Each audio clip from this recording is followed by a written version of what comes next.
గుర్తింపు. గంగాపురం అనే ఊళ్ళో రామయ్య అనే పేదవాడు ఉండేవాడు. ఎవరే పని చెప్పినా చేసిపెట్టి వాళ్ళిచ్చే డబ్బు తీసుకునేవాడు. ఏ పనైనా చాలా శ్రద్ధగా, నిజాయితీగా చేస్తాడని అతడికి పేరు. ఓసారి రామయ్యను ఆ ఊరి జమీందారు పిలిచి తన దగ్గరున్న పడవకు రంగు లేయమని అందుకు 50 రూపాయలు ఇస్తానని చెప్పాడు.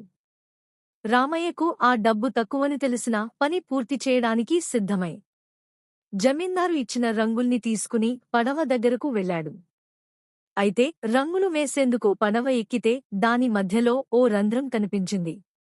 దాన్ని పూడ్చకుండా రంగులేయడం వల్ల ఉపయోగం లేదనుకున్న రామయ్య ముందు దాన్ని పూడ్చేందుకు ప్రయత్నించాడు. సాయంత్రానికి పని పూర్తి అయింది. జమీందారు మర్నాడు వస్తే డబ్బులిస్తానని చెప్పి రామయ్యను పంపించేశాడు. మర్నాడు జమీందారు కుటుంబ సభ్యులంతా ఆ పడవ ఎక్కి ఊరవతలకు వెళ్లారు.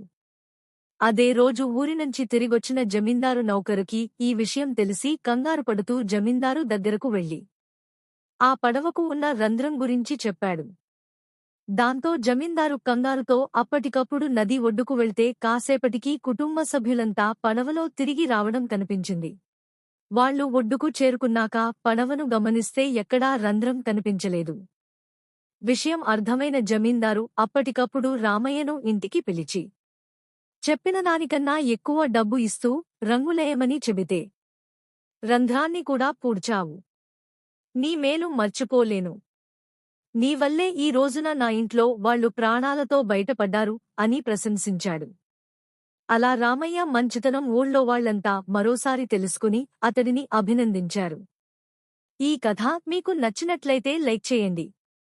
మరిన్ని మంచి విషయాల కోసం మా ఛానల్ సబ్స్క్రైబ్ చేసుకోండి. నమస్కారం. మీ తెలుగు వెలుగు.